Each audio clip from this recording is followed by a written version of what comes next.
Hey folks, thanks for tuning in. My name is Galen Low with the Digital Project Manager. We are a community of digital professionals on a mission to help each other get skilled, get confident, and get connected so that we can amplify the value of project management in a digital world. If you want to hear more about that, head on over to thedigitalprojectmanager.com/membership. Okay, today we are exploring the world of the informal project manager and what the role of the project management office becomes in a world where a majority of projects are being led by folks who have never received project management training. Joining me today is Bruno Morgante, a coach, mentor, speaker, and also the VP head of Global PMO at Adecco Group and a member of the board at the PMO Leader. Bruno, thanks for joining me today. Well, thank you very much for having me today, Galen. It is a pleasure of being here. I'm super excited to have you on here. Bruno and I have been chatting back and forth before hitting record here. And Bruno, in one of our earlier conversations a few weeks back, we were talking about this notion of informal project managers, like this notion of projects being led by folks who don't consider themselves project managers at all. And you brought in this juicy idea of the fact that there's some people out there, maybe there's a lot of people out there, who are like, is being a project manager actually a real job at all? So I thought I'd just kind of like use that as a thread of steel to dive in. But also, you focus so much on like PMO and the benefits of that and how to sort of do that in a modern way. And I think they kind of have a relationship. So I wanted to dig into that, basically like the PMO and the informal project manager and I guess informal project management while we're there. But I thought maybe I'd just get stuck right in and maybe we can just give our listeners their bearings. What do we mean when we say informal project manager? What is an informal project manager? And beyond that, why are informal project managers important to consider when we're designing the future of project management? Okay, well, I heard the term informal project manager referred in different ways over these almost 20 years of career. Network PMs, informal PMs, people that are not PMs but they play the PM role and whatever. Now, who they are usually people that have not had a formal training in project management, and they find themselves managing a project. Sometimes I make a joke about that, saying, well, it was the first person passing outside the room when they were looking for the one to run that initiative. They say, okay, Mario, you are the one. We take you. But, sometimes it's a little bit extreme, but it might be true. To be fair, in my career, I had to deal a lot with the informal project managers, and I had many of them. And let me tell you the two extreme cases, because later in the chat, I will refer to the two cases frequently. So I had one guy who was a young engineer, an SME at the company, and he absolutely wanted to become a project manager. So he was young, skilled, he was good. And we saw as an organization, I was part of the decision process back then. I was leading a PMO, and we saw that as an opportunity for him to enter into the profession. So he started managing small projects, and he used that as the way to enter into project management. Now, that's one extreme, okay? And it's a good extreme. Now, let me tell you about the bad extreme. Once I was speaking with this person and she was referred to as the program manager for this big program. It was a multi-million-dollar program. It was like 9 million euros. So it was not peanuts. And like a week after that program was approved, I approached her asking her about the plan. I said, I don't need the detailed plan, but at least a high-level plan. This is a big monster that you want to deliver in 1 year, and it's impacting the whole organization. Show me the plan. And the answer was, oh, I have no plan. And that is when I said, what do you mean you have no plan? Well, we do things in a different way here. We'll start, let's see. Well, that is scary. Like, I'm sure if you have 9 millions, you don't want to give them to someone that has no plan. Yes, with this money.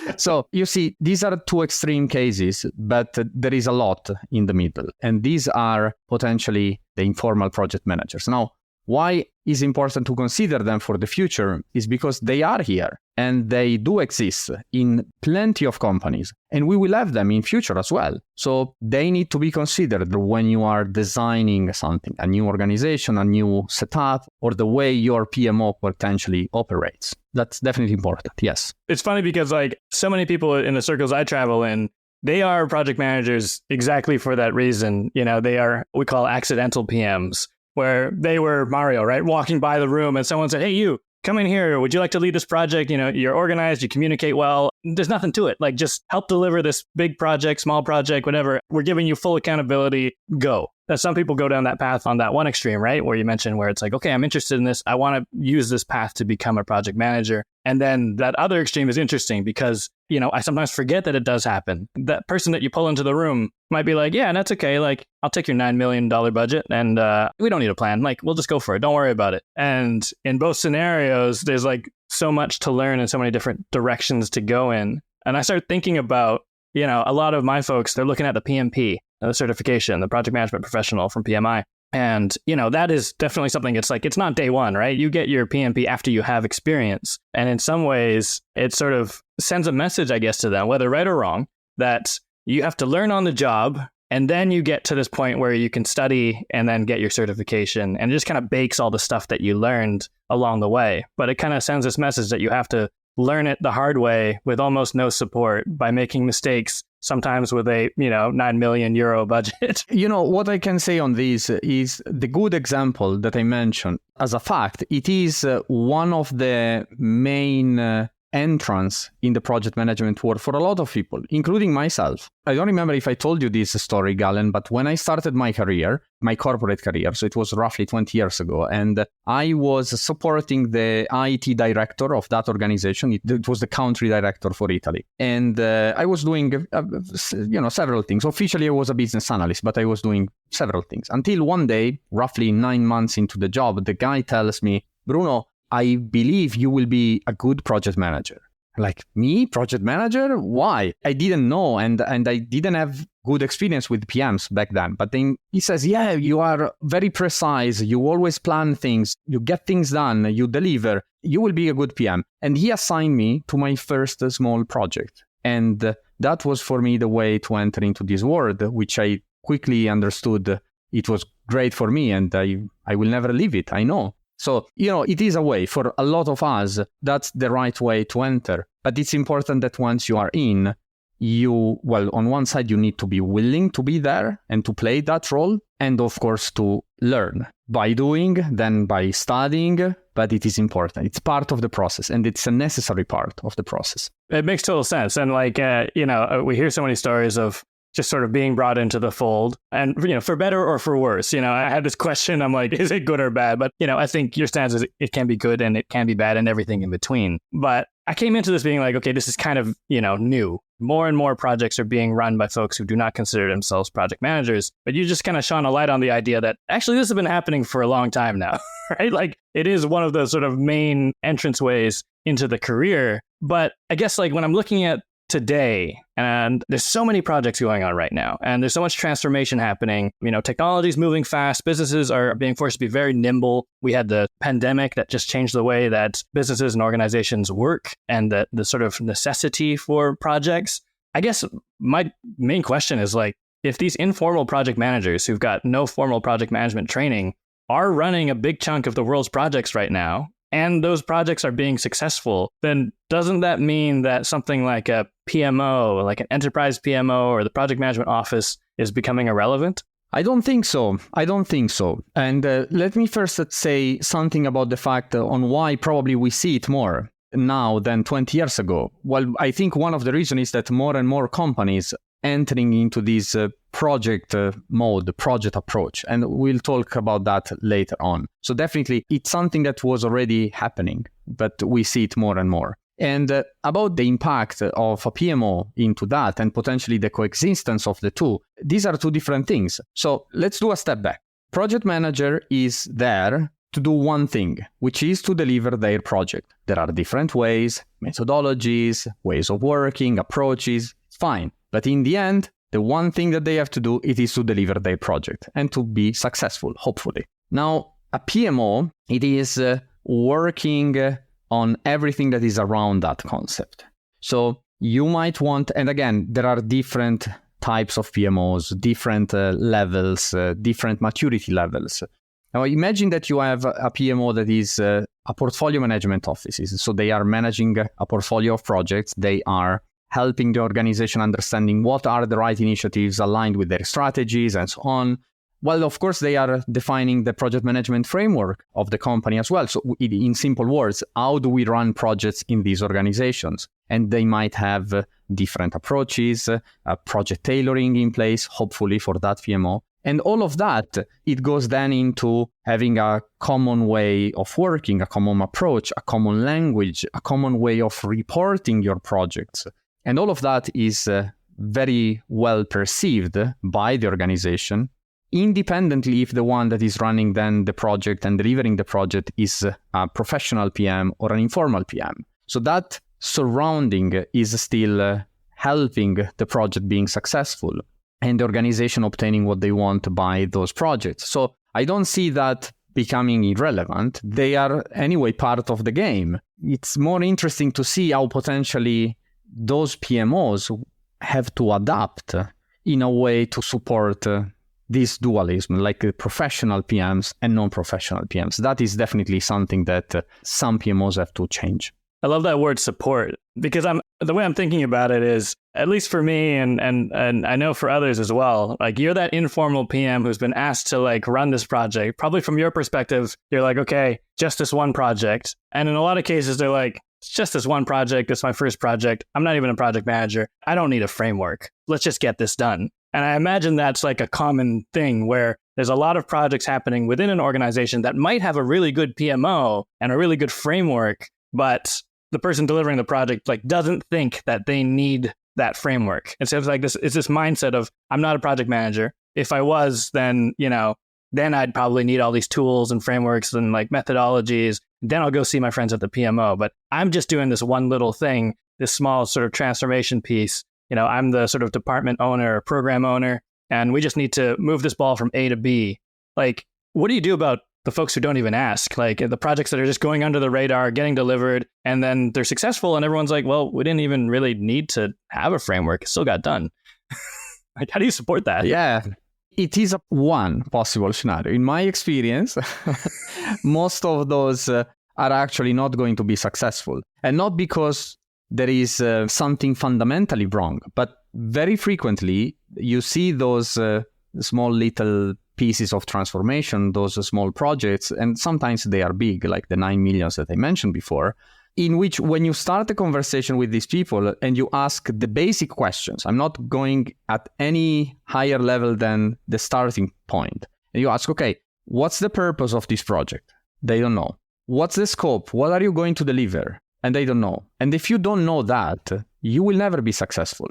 I mean, I had, again, sounds like a joke, but I had a conversation with one of those informal PMs, which once told me, why do I have to manage the budget of my project? That is fundamentally wrong. You have to. When you go on vacation, do you manage the budget of your vacation? Yeah, absolutely. You do. I hope you do. Well, that's exactly the same. When you have a project, you have to understand how much money do you have available and how are you going to use this money for. And you see, now, in the eyes of someone that doesn't look into those things, maybe that chunk of transformation is successful. That is potentially a topic for another podcast. Like, what's the definition of success? And here is where we can, if the definition of success is to get something done, well, potentially one day, eventually they will. Yeah, right. But that's not my definition of success. So it really is something to consider. Now, they are not always those cases, of course. You also have other cases. One of the main challenges that PMOs have when they face this conversation, it is to explain why something is required and to provide on the other side, in this case to the informal PM,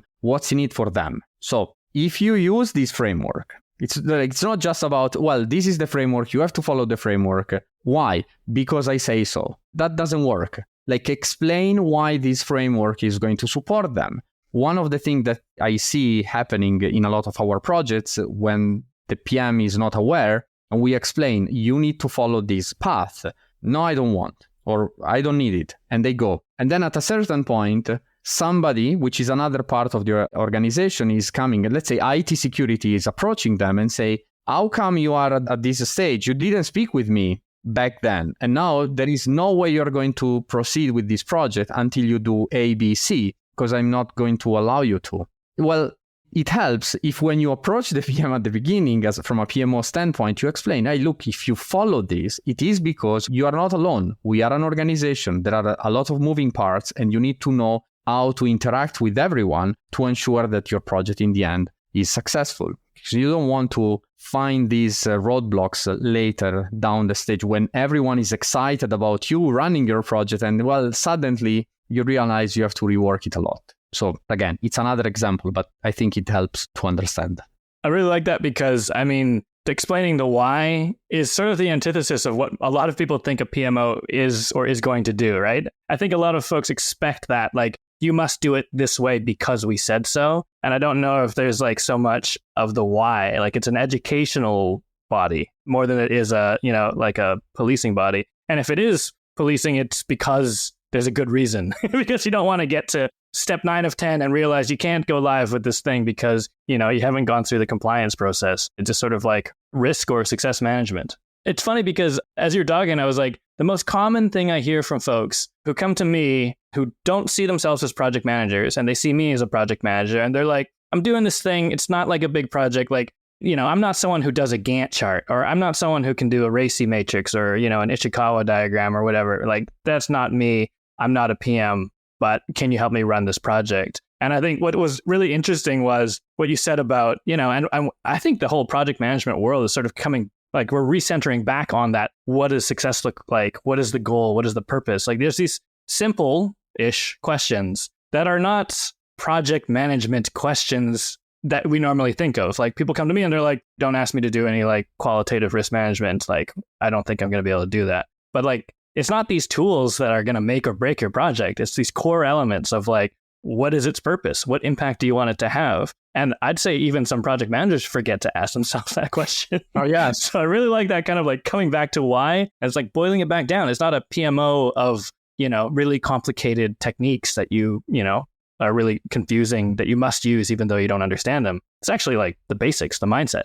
Yes. And I think I am sure there are a few PMOs out there which do have probably, you know, like these 100 and something documents that you have to, you know, checklist that you have to fill out and to get the sign off before you are able to deliver your project. In some scenarios, in some industry, it might be relevant, but I'm sure for all of them, if they would approach those things, just asking the question, what's the purpose of this document? Who is going to get anything out of this step?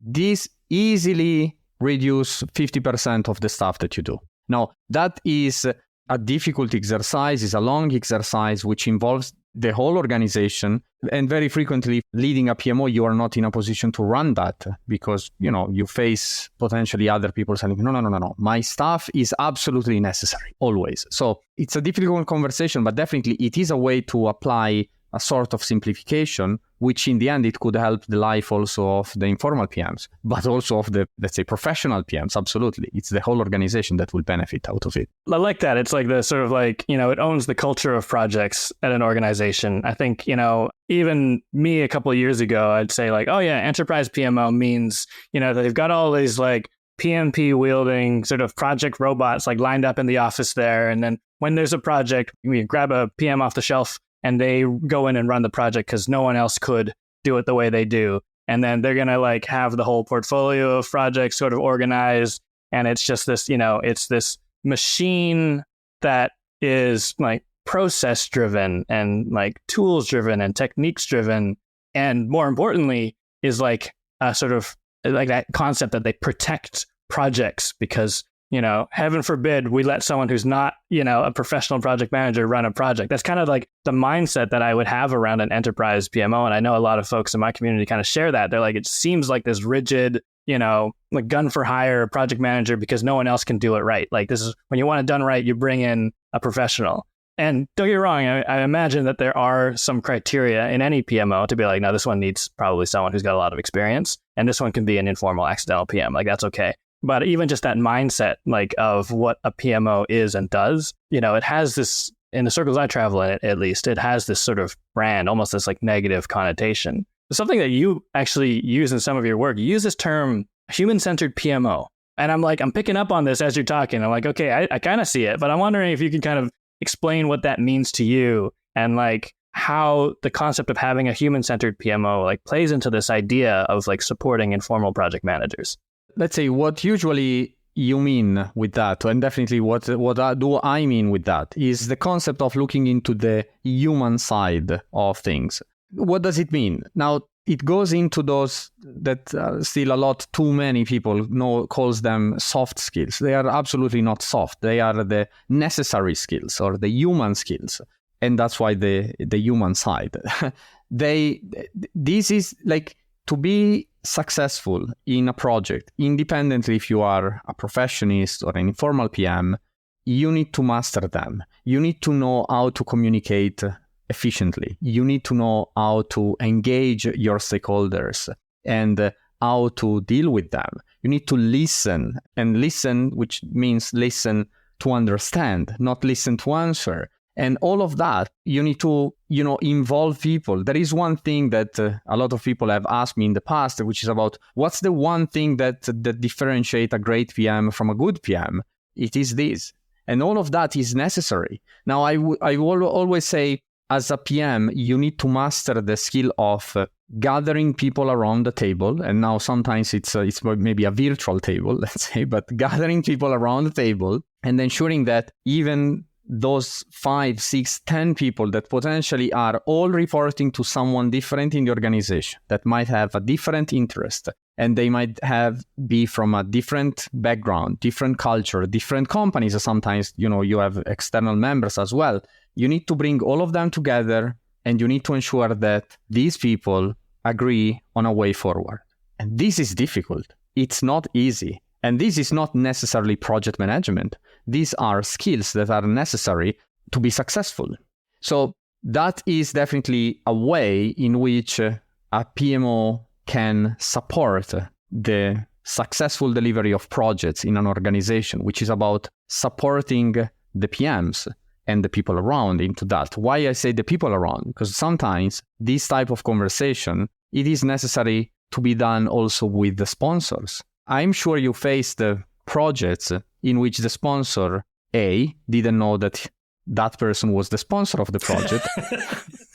B didn't know what it means to be a sponsor. So sometimes you need to do this type of training to them. So to ensure that they understand what's the role that they have to play for the success of the project. And if you have a project where the sponsor says, what are you talking about? Then stop that project as soon as you can, or at least pause, because you need to ensure that there is a very important level of clarity on that. Otherwise, that's not going to end well. Absolutely. I know I've definitely been in multiple of those projects where, it was kind of like, okay, this person doesn't even know that they are the sponsor. Let's maybe pause. But I love that idea of how to be a good sponsor, how to be a good stakeholder within this ecosystem. As you were talking, I'm my brain's going, okay, human-centered PMO. Does that mean that people working in the PMO have a human focus? Yes. Does it also mean that it helps project managers, approach those human skills that are going to help them be successful? I'm like, yes, okay, that's interesting, because I don't know if a lot of people are running their PMOs that way, to educate on the human skills. And then I love that notion of educating a sponsor, or in the agency world, we always talk about nobody trains a client to be a good client. So of course it's difficult. They're probably doing this for the first time, or they've never been, sort of told what is expected of them. And I love that notion of sometimes the PMO will get involved to, help A, make sure the sponsor knows they're a sponsor, and B, help make sure they know what that means. And then let's go, because otherwise we're going to, have that project on the far extreme, the negative extreme from earlier, where, you don't have a plan, you get to step 9 of 10, you hit a big roadblock, you have to go back to square one.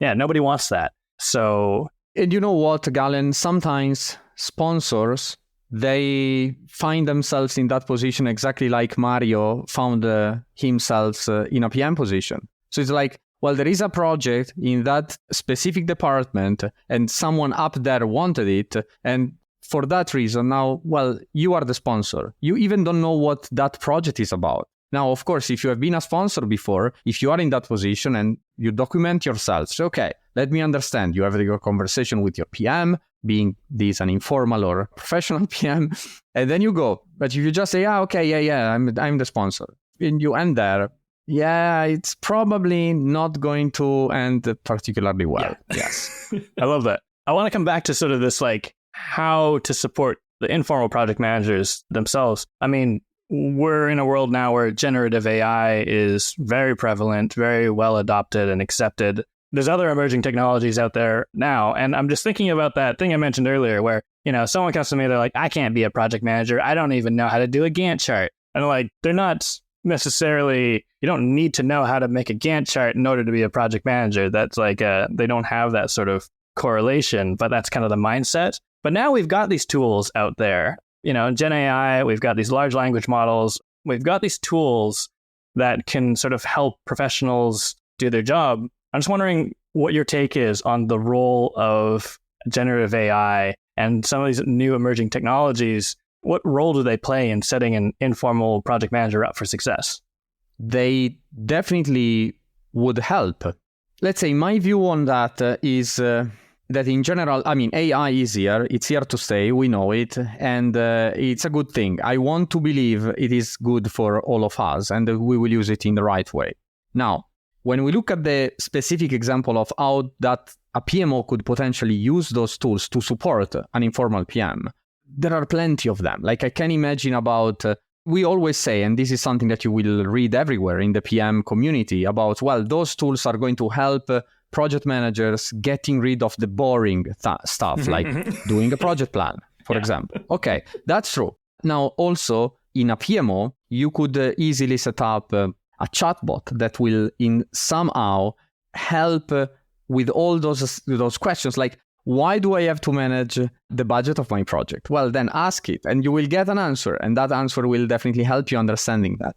But then there are a couple of other examples where I see that AI is going to definitely help PMOs and PMs, which you will see in a moment that they actually bring to a big question mark. So let me take two. These are two of my favorites. One is something that I discussed already like a year and a half ago. I think it was my first interview about how AI was going to impact project management and PMOs. Clearly, one way that I see a big benefit soon happening, and I know some companies are already using that, is the portfolio prioritization and the project success prediction. So based on all those data, based on the situation in which we are and the dependencies and the resources and the money available, blah, blah, blah, does it make sense to start this project or this other one? And maybe this project makes sense to start, but not now, maybe in 3 months from now. That is very helpful. Now park it for a moment. The other one that I just read recently, it is part of one of the AI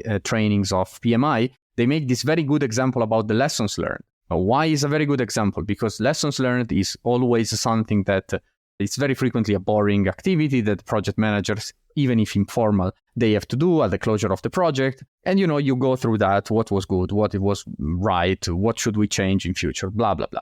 Now, if you are lucky in your organization, you have all those lessons learned in the same template. Anyway, they are parked on a shared drive and nobody is going to look at them ever. Okay, good. Now, they make this example of a project organization setting up a tool, which is basically taking all of them. And now you have easy access. Depending on the type of project, you can get what are the lessons that we can learn from these, 10 years of experience. Brilliant, beautiful. Now, the first case and this case, they go to the same point, which is my big question mark, which is the mindset shift that is required from an organizational standpoint. Because if you are the person in charge and you decide to run this project and I am your head of PMO and I'm telling you, hey, Galen, okay, but look, the data are telling us that actually we should start this other one and not your project. If you don't listen to that, you're going to say, no, I'm the boss, I decide. Well, then you have invested all that money and effort for nothing. And the same is for the other one. It's like lessons are telling us that we should actually do A and B and not C.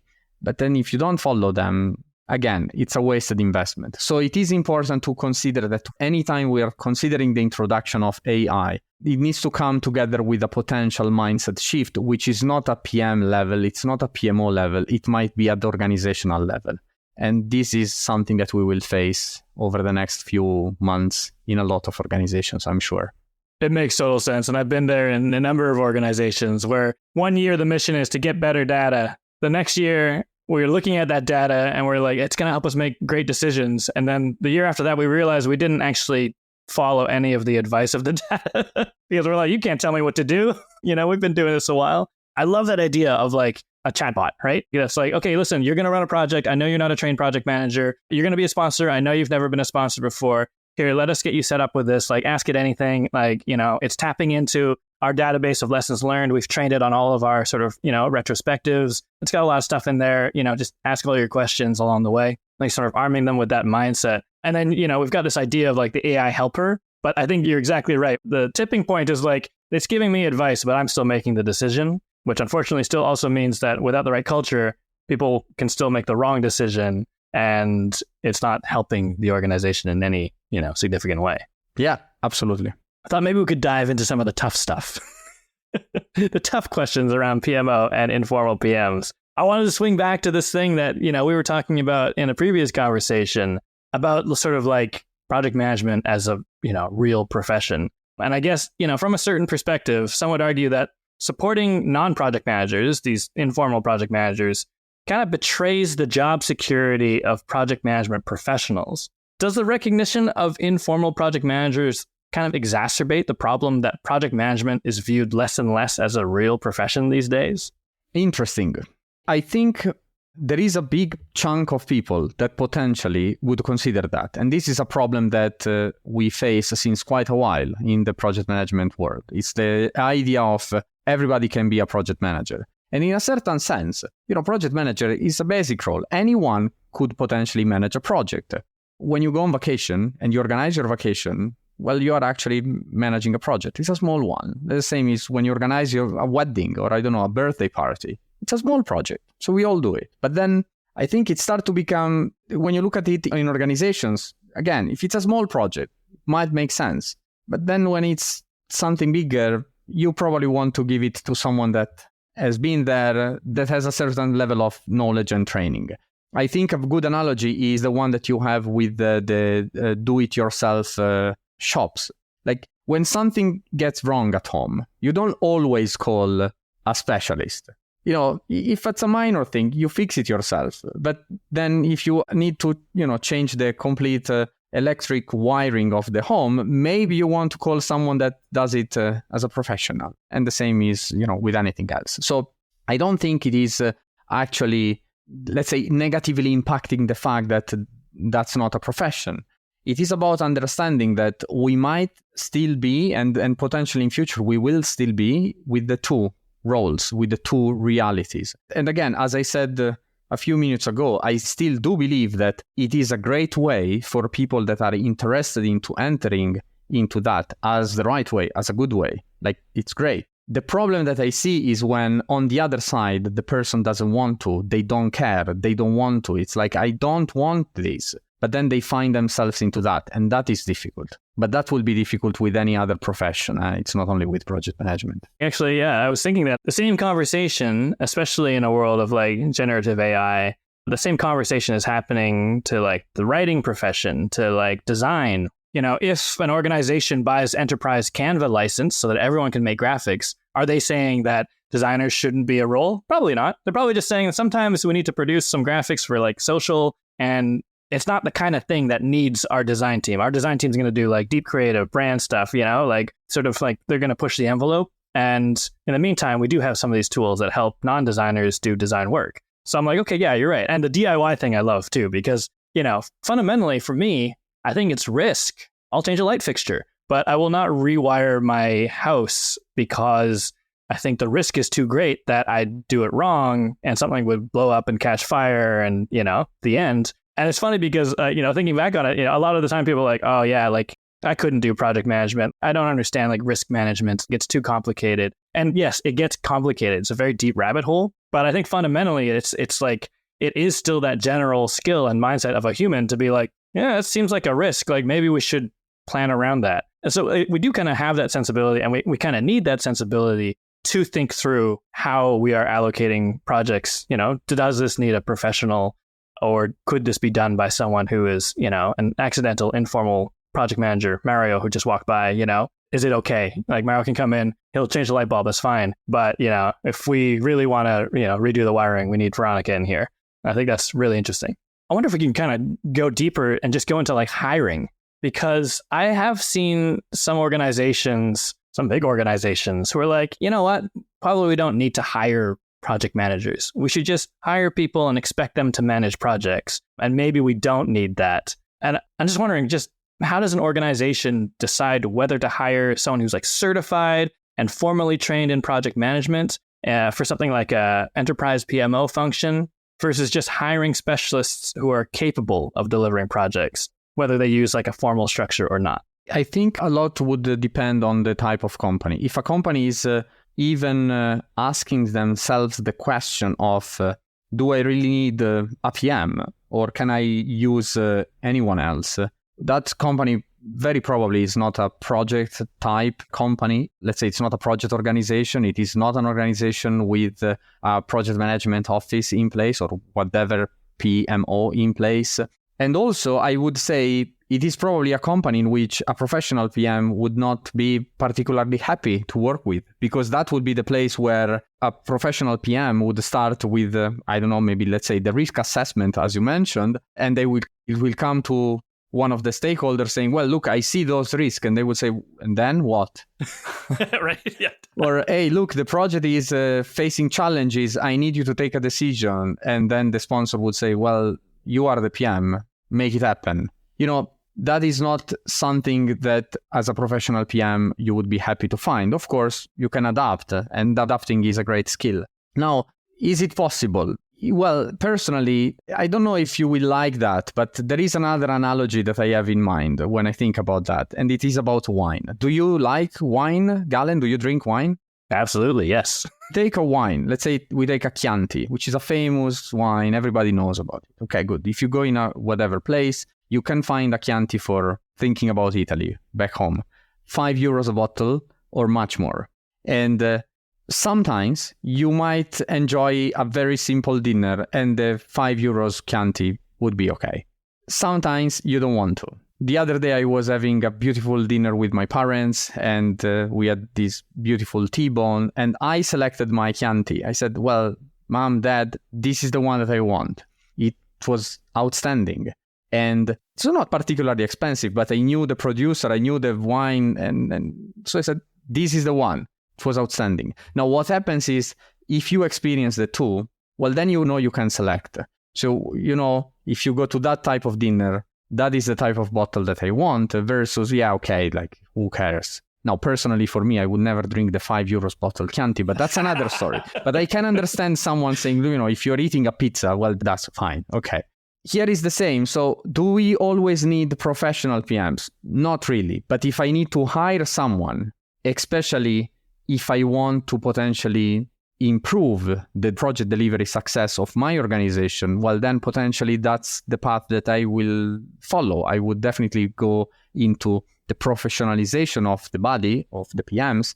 But then if I want to go there as a company, as an organization, if not, well, you can stay where you are. And it might be okay for you. It depends.